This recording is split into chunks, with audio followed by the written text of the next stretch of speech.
ओम नमोर्यंताणं नमो सिद्धाणं नमो आर्याणं नमो वज्रायाणं नमो लोहे सव्वसाहुणं मंगलम भगवान वीरो मंगलम गौतमो गणी मंगलम कुंद जैन धर्मोस्तु मंगलम ओंकार बिंदु संयुक्तम नित्यं जायन्ति योगिनः कामदं मोक्षदं चैव ओंकाराय नमो नमः। अहोपकार जिनवर्नो कुंदनो ध्वनि दिव्यनो जेन कुंद ध्वनि आप्या अहो आ गुरु कहाननो तुझ ज्ञान ध्यान नो रंग अमया दर्श रहो ओ शिव पद तक तुझ संग माता हाथ।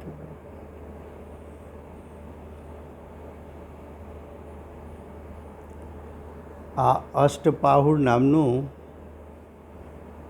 अध्यात्मशास्त्र है।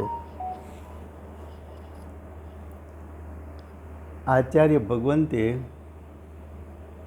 बीजू पाहुड़ सूत्र पाहुड़नी रचना करी है। सूत्र पाहुड़ में आचार्य भगवंते मांगलिक करी अने प्रतिज्ञा करी। प्रतिज्ञा में कहूँ कि सूत्र एटले शू, तो कि सूत्र एने कहेवाय जे प्रयोजन ने शोधी आपे। प्रयोजन शू, तो कि मोक्ष मार्ग अने मोक्षनी प्राप्ति। जे सूत्र प्रयोजन ने शोधी आपे, प्रयोजन ने प्राप्त करावे, एने सूत्र कहेवाय। तो आ सूत्र पाहुड़ में गाथा छठी चाले छे। छठी गाथा में भावार्थनो छेल्लो पेरेग्राफ है कि अल्प ज्ञानीओ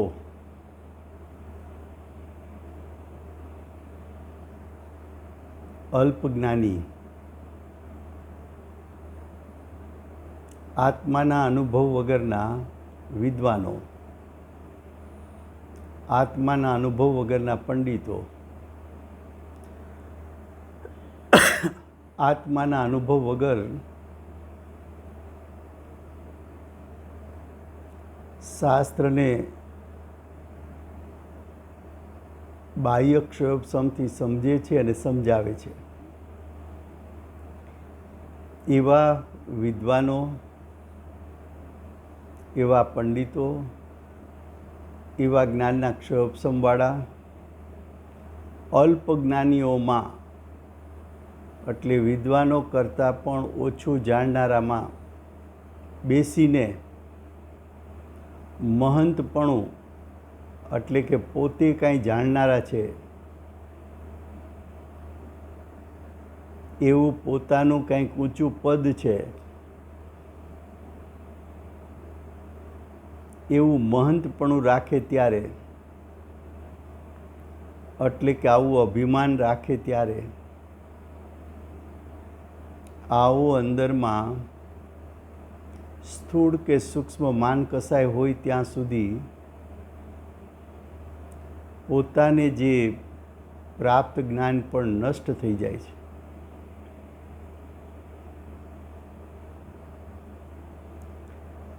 गुरुदेव जाहिर सभा में बन्ने बात करता एम कहता कि मुमुक्षुने ओछामां ओछुं રોજનો 4 કલાકનો સ્વાધ્યાય હોવો જોઈએ. અને બીજી બાજુથી એમ કે 11 અંગ 9 પૂર્વનો પાઠી તું અનંત વખત થયો પણ મિથ્યા દ્રષ્ટિ રહ્યો. તો ક્યારેક જીવને એમ થાય કે મારે 4 કલાક સ્વાધ્યાય કરવો કે ના કરવો.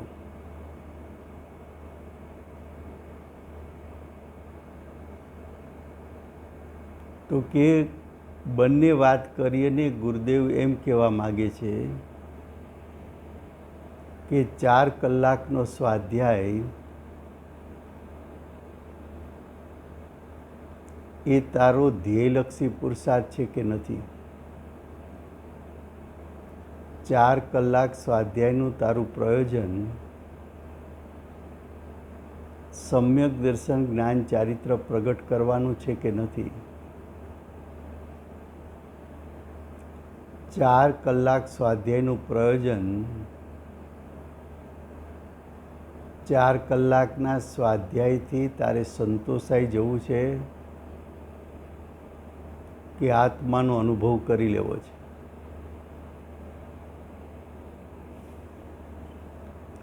4 કલાકનો સ્વાધ્યાય વિદ્વતા માટે કરવો છે કે સમ્યક દર્શન જ્ઞાન ચારિત્રની પ્રગટતા માટે કરવો છે.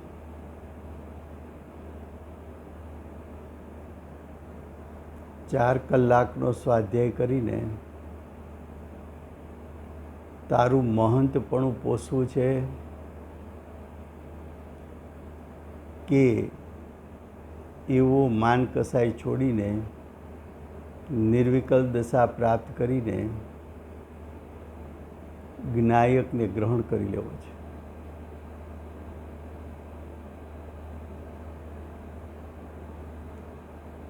તારો અભ્યાસ યથાર્થ ક્યારે? તો કે પ્રયોજનની પ્રાપ્તિ થાય ત્યારે.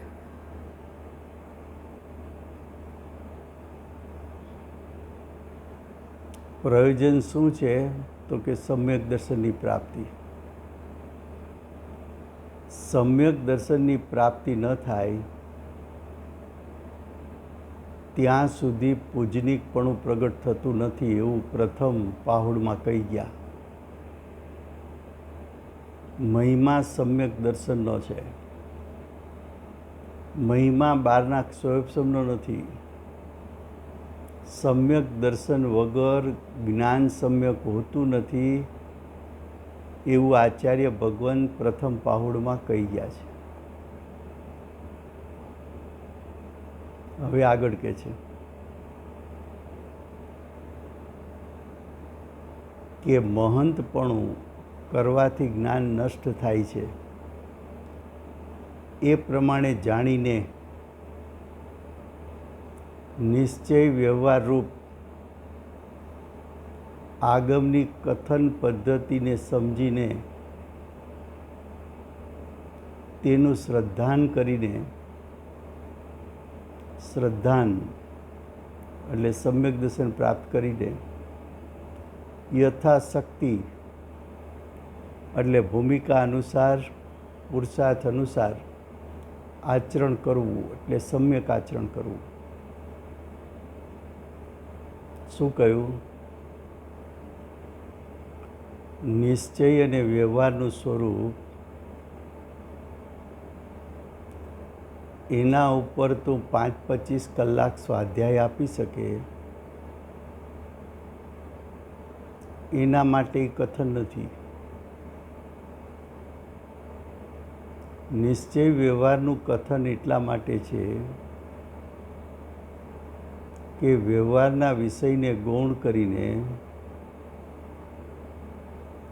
નિશ્ચયના વિષયને મુખ્ય કરીને અંતરંગમાં જ્ઞાયકને ગ્રહણ કરીને જ્ઞાયકની પ્રતીતિ કરીને નિર્વિકલ્પ દશા પ્રગટ કરીને જ્ઞાયકનું યથાર્થ સ્વરૂપ નિર્વિકલ્પ દશામાં જાણીને જ્ઞાયકમાં સ્થિરતા કરવા માટે નિશ્ચય વ્યવહારનું સ્વરૂપ તારે સમજવું. હવે કહે છે, જુઓ, આ કાળમાં ગુરુ વિના મહંત ન બનવું.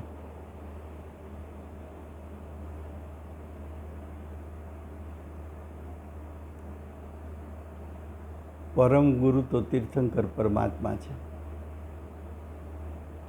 અપર ગુરુ પરંપરાના આચાર્ય ઉપાધ્યાય સાધુઓ,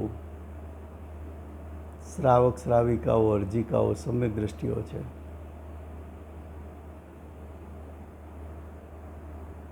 આ કાળમાં નિશ્ચય ગુરુ તારો આત્મા, વ્યવહાર ગુરુ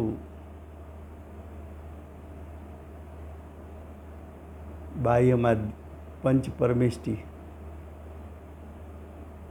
તો કે છે આ કાળમાં જ્ઞાયકને ગ્રહણ કર્યા વગર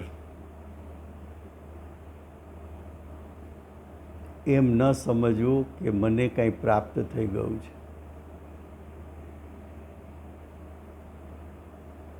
પંચ પરમાગમ આદિ શાસ્ત્રો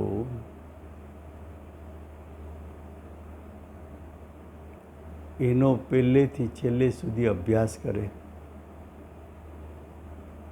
શાંતિથી અર્થપૂર્વક અભ્યાસ કરે, એમાં વિદ્વતા પ્રાપ્ત કરે. ક્યારેક લૌકિક ડિગ્રીઓ પ્રાપ્ત કરે, પીએચડી થયા અમે.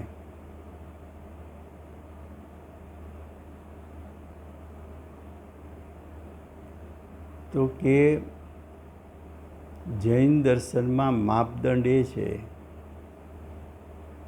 કે તને સમ્યક દર્શન પ્રાપ્ત થયું તો તને બધું પ્રાપ્ત થયું છે.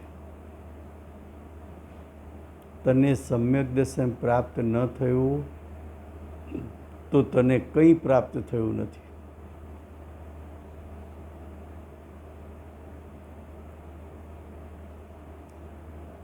તો ગુરુ વગર, છત્રછાયા વગર, માન કસાઈથી જ્ઞાનના માત્ર ક્ષયોપશમથી તારી મોટાઈ દર્શાવીને હું વિદ્વાન છું, પંડિત છું, આ વિષયમાં મેં પીએચડી કર્યું છે,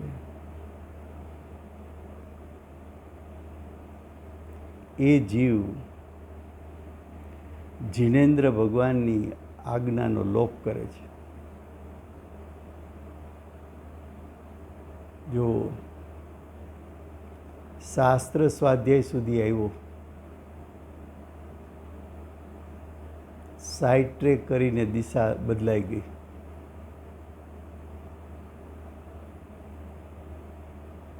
ગુરુ શિષ્યનો સંબંધ કેવો હોય એ ગુરુદેવ અને બેનશ્રીના જીવન ઉપરથી જાણવું. ગુરુદેવની ઉપસ્થિતિ છે, અમારું કંઈ ન હોય.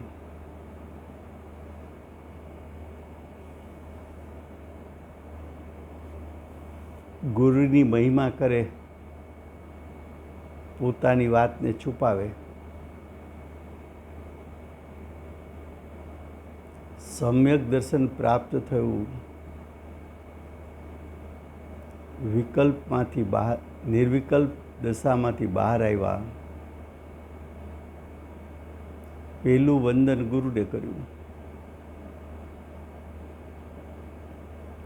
અંદરમાં સાક્ષાત ગુરુના વંદન કરવાનો ભાવ જાગ્યો. ગુરુને પ્રથમ વંદના કરી, પછી કહ્યું આપના પ્રતાપે અમને આત્મ સાક્ષાત્કાર થયો છે. એમ ન કહ્યું કે અમારા પુરુષાર્થને કારણે, અમારા ઉપાદાનથી અમને સમ્યક દર્શનની પ્રાપ્તિ થઈ છે, એમ ન કહ્યું. કારણ કે સમ્યક દર્શન થતાં જીવ અકર્તા અભોગતા થઈ જાય છે.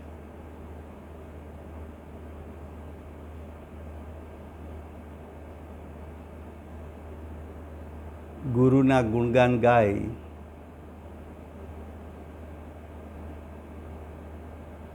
શિષ્યા પોતે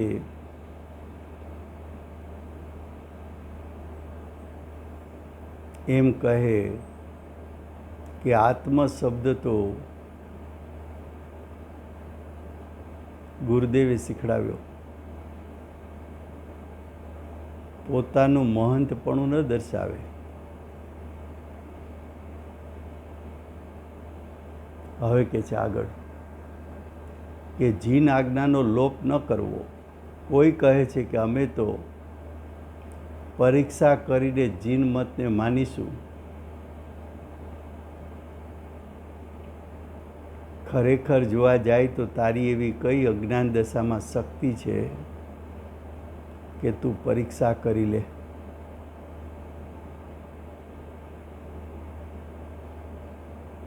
એ અજ્ઞાનીનો બકવાસ છે એમ કહે છે.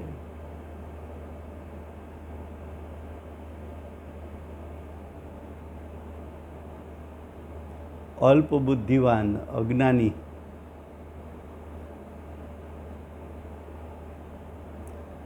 એનું જ્ઞાન પરીક્ષા કરવા યોગ્ય નથી.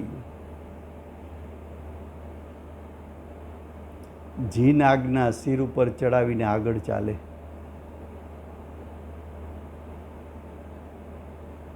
શાસ્ત્રમાં વાત બંને પ્રકારની આવે. આજ્ઞાનું વચન હોય, ઉપદેશ વચન,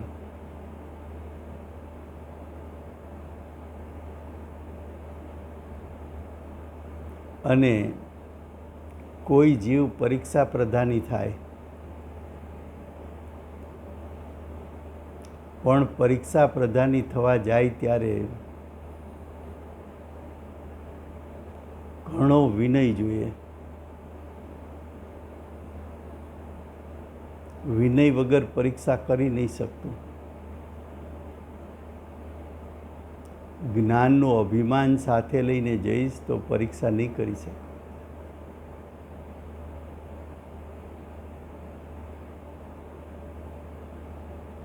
અલ્પ બુદ્ધિવંતનું જ્ઞાન પરીક્ષા કરવા યોગ્ય નથી એમ કહ્યું. હવે આગળ કહે છે, આજ્ઞાને પ્રધાન રાખીને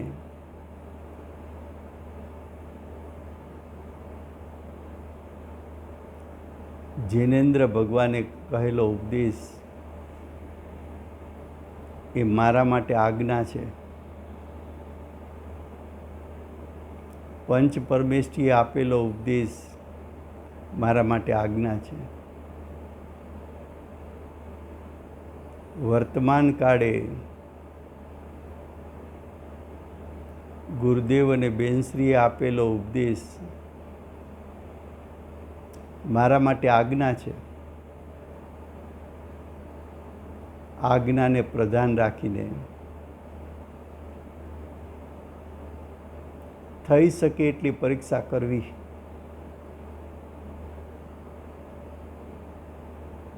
પરીક્ષા કરવામાં દોષ ક્યારે નથી જો તારો વિવેક હોય તો.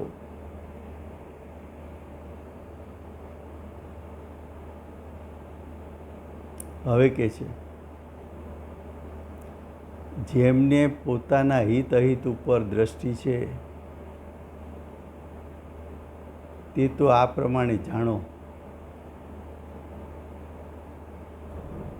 તારું હિત કરવું હોય તો જ્ઞાનીની આજ્ઞા માન. હવે કે છે, જેમણે અલ્પ જ્ઞાનીઓમાં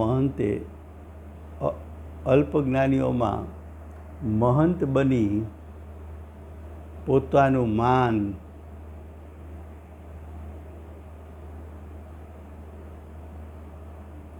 વિદ્વાનોના હારતોરા કરતા હોય, એ વિદ્વાન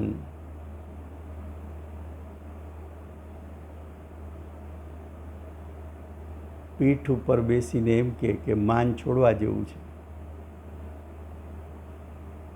અને કાક કોઈ સાલ ઓઢાડે તો પાછા સાલ ઓઢવા માટે ઊભા થઈ જાય,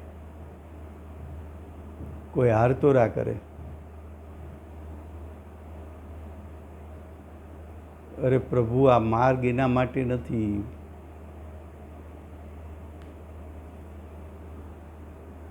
લોભ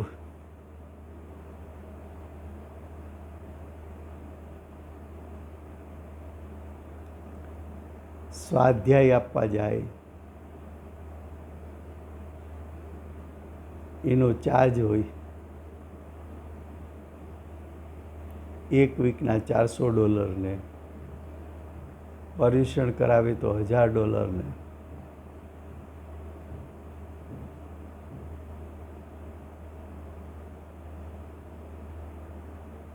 શેઠિયાઓને ખુશ રાખે,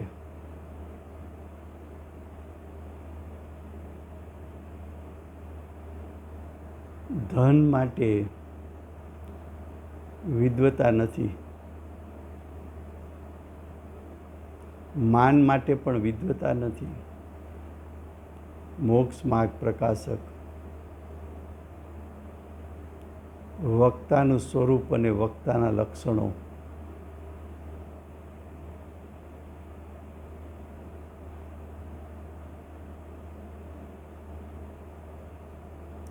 મોટાઈને વિષય કસાય પુષ્ટ કરવા હોય,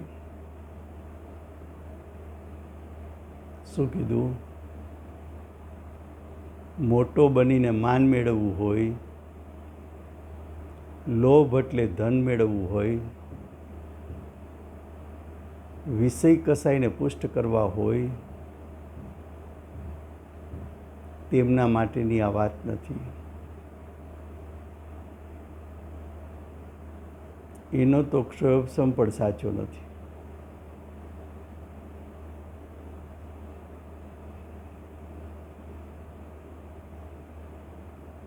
વિદ્વતાના નામે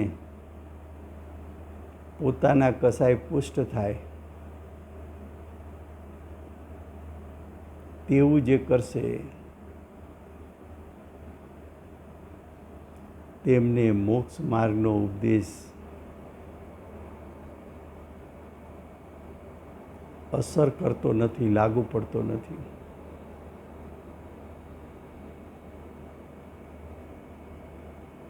જેનામાં વિપરીતતા હોય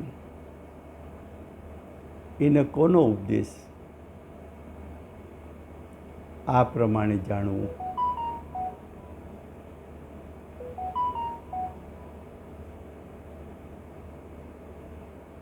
હવે ગાથા 7.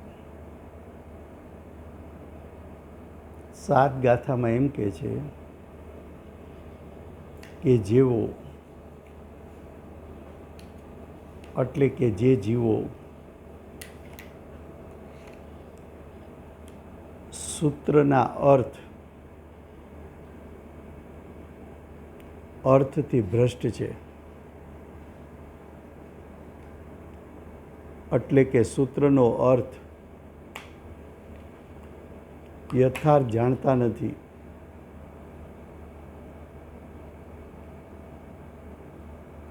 સૂત્રના અર્થને ગ્રહણ કરતા નથી,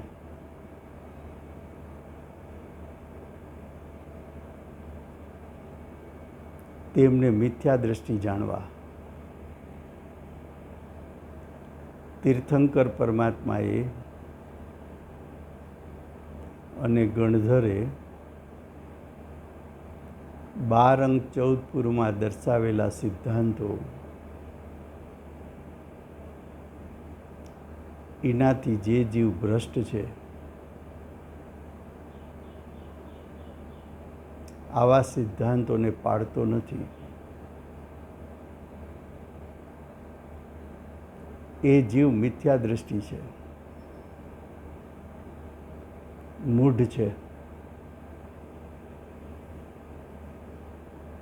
એમને નાયકની પ્રતીતિ હોતી નથી,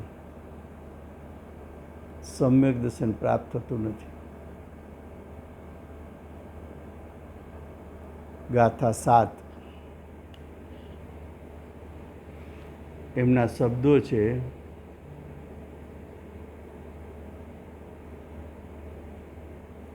સૂત્રાર્થ પદથી ભ્રષ્ટ છે તે જીવ મિથ્યા દ્રષ્ટિ છે. કરપાત્ર ભોજન રમત માયનયો યહોય સચેલને.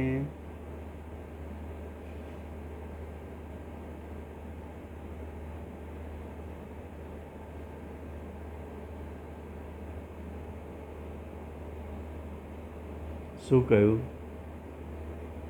મિથ્યા દૃષ્ટિ. મિથ્યા દૃષ્ટિનો એ અર્થ શું કર્યો? સૂત્રનો જાણનારો નથી, સૂત્રને માનનારો નથી, સૂત્ર પ્રમાણે આત્મપ્રતીતિ નથી.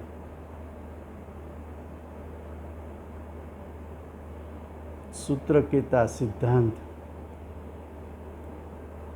સૂત્ર કહેતા ભગવાનની વાણી, સૂત્ર કહેતા 12 અંગ 14 પૂર્વ, સૂત્ર કહેતા આગમો.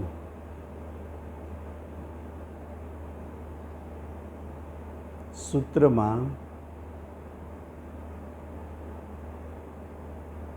મુનિનું રૂપ નગ્ન દિગંબર કહ્યું છે.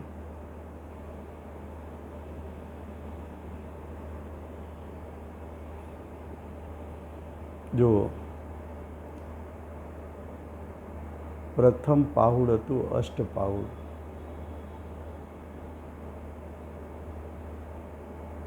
અષ્ટપાહુડનું પ્રથમ પાહુડ હતું દર્શન પાહુડ.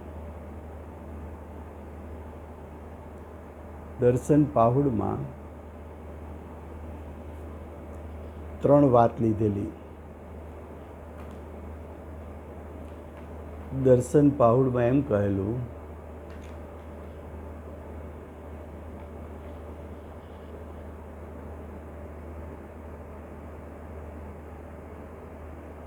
કે યથાર્થ આચરણ, યથાર્થ લિંગ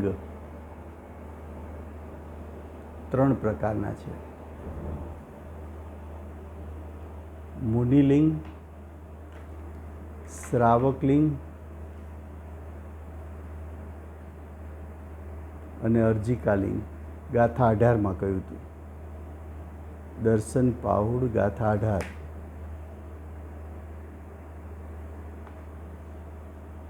દર્શન પાહુડનો અર્થ શું છે? તો કે તારું શ્રદ્ધાન યથાર્થ હોવું જોઈએ, આચરણ સંબંધી પણ યથાર્થ શ્રદ્ધાનું હોવું જોઈએ.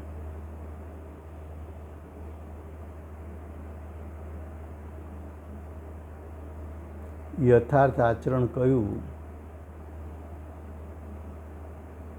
તો કે જીનેન્દ્ર ભગવાનના મતમાં 3 લિંગ કયા છે. મુનિલિંગ,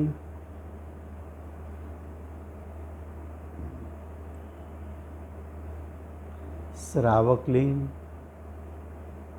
અને અર્જિકાલિંગ. મુનિલિંગ ધારણ કર્યા વગર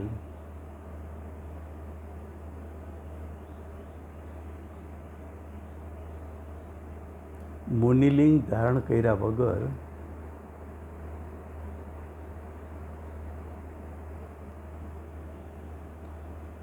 મોક્ષની પ્રાપ્તિ થતી નથી. એનું તને યથાર્થ શ્રદ્ધાનું હોવું જોઈએ.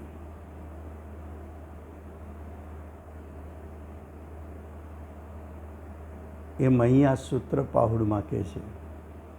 વहाँ શ્રદ્ધાન અપેક્ષાએ વાત કરી હતી, એ જ્ઞાન અપેક્ષાએ વાત કરે છે. સાતમી ગાથાનો પહેલાં આપણે ભાવાર્થ લઈએ છીએ. સૂત્રમાં મુનિનું રૂપ નગ્ન દિગંબર કહ્યું છે.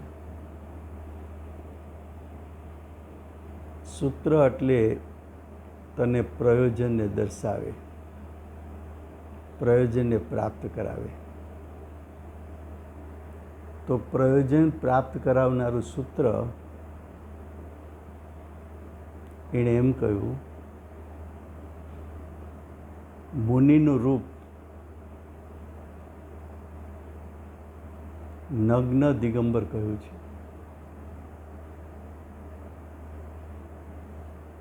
જેમણે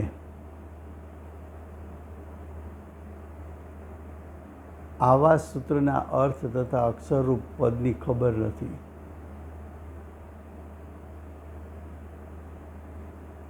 જેના જ્ઞાનમાં યથાર્થ મુનિપણું કેવું હોય એનું જ્ઞાન નથી, અને યથાર્થ મુનિપણું કેવું હોય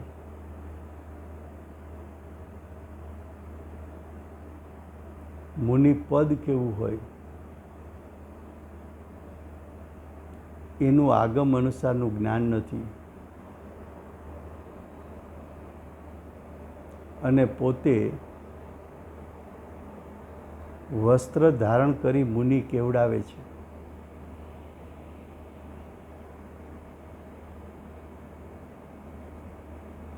અનેક પ્રકારના વસ્ત્ર પહેરે, કોઈ ભગવા વસ્ત્ર પહેરે, કોઈ શ્વેત વસ્ત્ર પહેરે, કોઈ કેસરી વસ્ત્ર પહેરે, કોઈ ઝાડ પાનમાંથી બનેલા વલ્કલ એના વસ્ત્ર પહેરે, કોઈ પ્રાણીના ચામડા ઉતારીને એના વસ્ત્ર પહેરે, કોઈ આખા શરીરે ભભૂતિ લગાવે,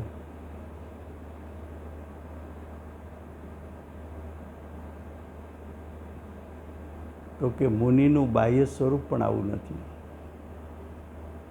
અંતરંગ સ્વરૂપની તો પછી વાત કરશું.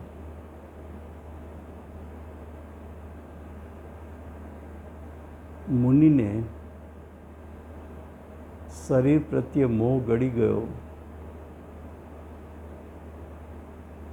એવા મુનિને સેજે વસ્ત્ર બાહ્યમાં હોતું નથી, એવી નગ્ન દશા છે.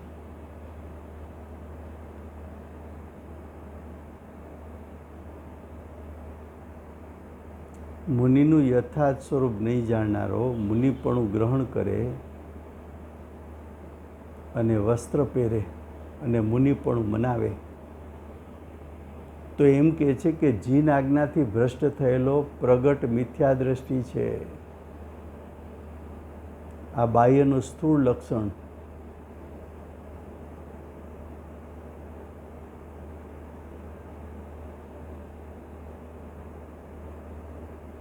વસ્ત્રવાળાને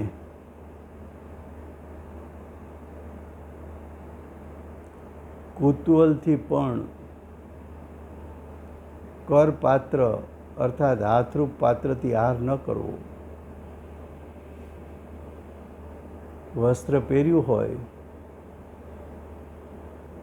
ને સાચા નગ્ન દિગંબર મુનિ જેવી બાહ્ય ચેષ્ટા કરી કરપાત્રમાં આહાર લે,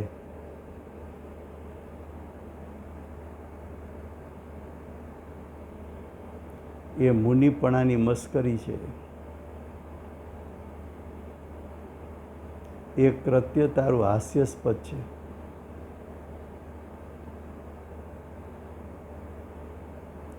મિથ્યા દ્રષ્ટિએ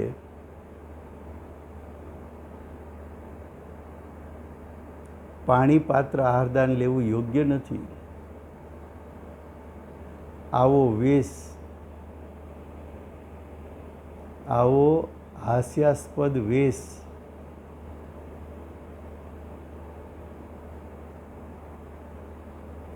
કુતૂહલતાથી પણ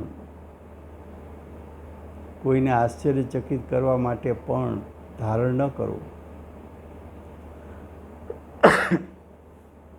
એનાથી મુનિપણું લજવાય છે, એનાથી મુનિપણું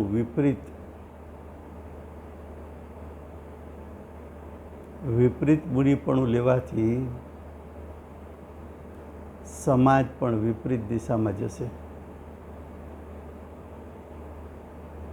માર્ગ ખોટો ચિતરાઈ જશે, જે મોક્ષ માર્ગ નથી એવો વિપરીત મોક્ષ માર્ગ ચિતરાઈ જશે. એ તો મોક્ષ માર્ગની વિપરીતતાઓ છે.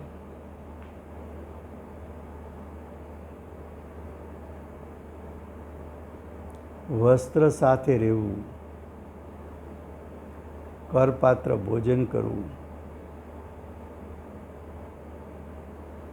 આવી રમત પણ ક્રીડા પણ કરવી નહીં.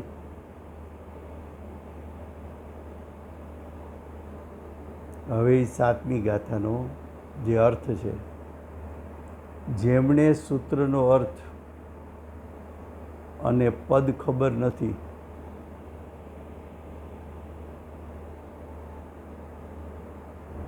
જેને મુનિપણું શું છે, સિદ્ધાંતથી મુનિપણું શું છે, જ્ઞાનીના વચનોમાં દર્શાવેલ સૂત્ર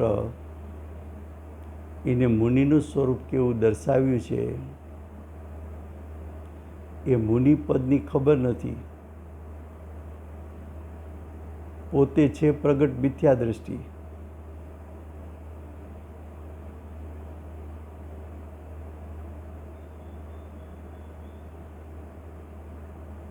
અહીંયા અમારે સૌરાષ્ટ્રમાં ગિરનાર ઉપર નાગા બાવા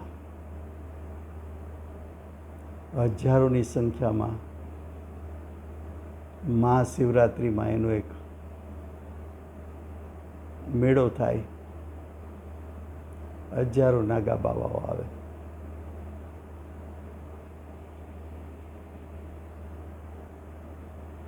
લોકો એને સાધુ સંત સમજી વંદના કરે છે. મિથ્યા દ્રષ્ટિ છે, 363 પાખંડ મતને માનનારા, જેના અભિપ્રાયમાં સાચો મત કયો એનું ભાન નથી, એનું શ્રદ્ધાન નથી. અને મુનિપણું પોતાને દર્શાવે, પોતે માર્ગથી ભ્રષ્ટ છે, પોતે મિથ્યા માર્ગમાં છે, અન્ય જીવોને પણ ગ્રહિત મિથ્યાત્વનું ઘૂંટણ કરાવી વિપરીત માર્ગ પર લઈ જઈ એવું મિથ્યા દ્રષ્ટિઓ મુનિપણું ધારણ કરનારા એ તો નીચી ગતિમાં જાય છે, પણ બીજા જીવોને સાથે લઈ જાય છે. એવા મિથ્યા દ્રષ્ટિની નાવ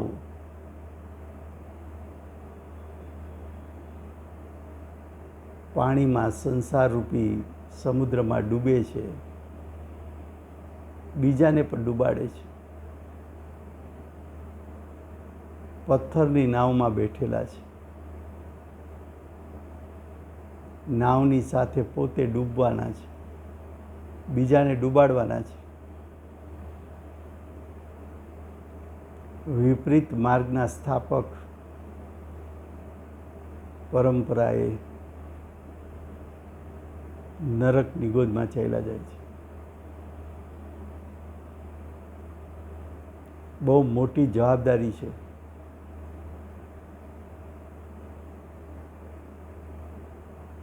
શું કહે છે અર્થ?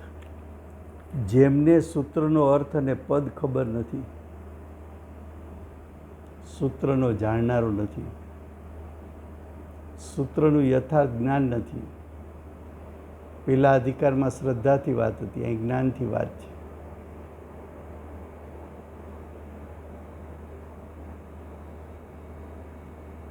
સૂત્રનો જાણનારો નથી, માટે મિથ્યા દ્રષ્ટિ છે,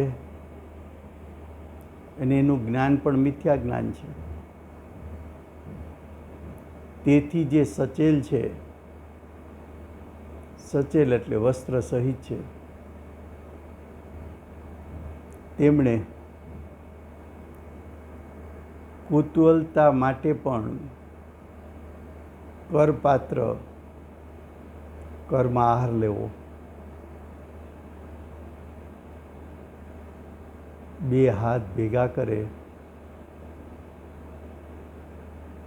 એમાં સમાય એટલો આહાર, એનાથી વધારે આહાર ગ્રહણ ન કરવો. જો અજ્ઞાની મિથ્યા દ્રષ્ટિ સાચા મુનિના 28 મૂળ ગુણમાંથી એકાદી મૂળ ગુણની બાહ્ય ચેષ્ટા કરે, અંતરંગ પરિણામ તો છે જ નહીં. અંતરંગ શુદ્ધતા તો પ્રગટી નથી, મિથ્યાત્વ સહિત 3 કસાઈનો તો અભાવ કર્યો નથી.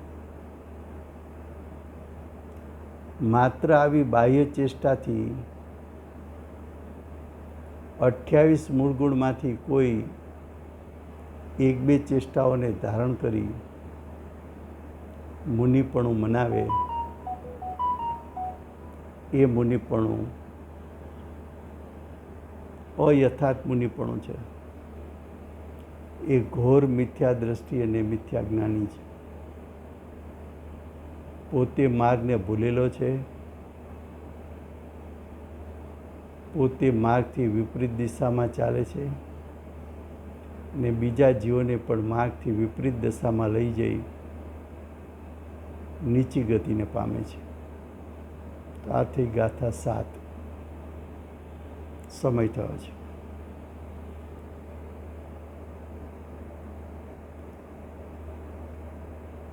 યથાર્થ સૂત્રના ઉપદેશક શ્રી સિમંદર ભગવાનનો જય હો.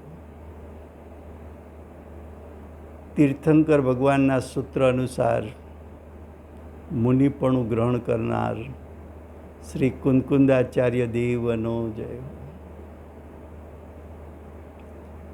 સૂત્રના માધ્યમથી વર્તમાન કાળે મુનિપણાનું યથાર્થ શ્રદ્ધાન અને જ્ઞાન કરાવનાર પરમ કૃપાળુ શ્રી સદગુરુદેવનો જય હો.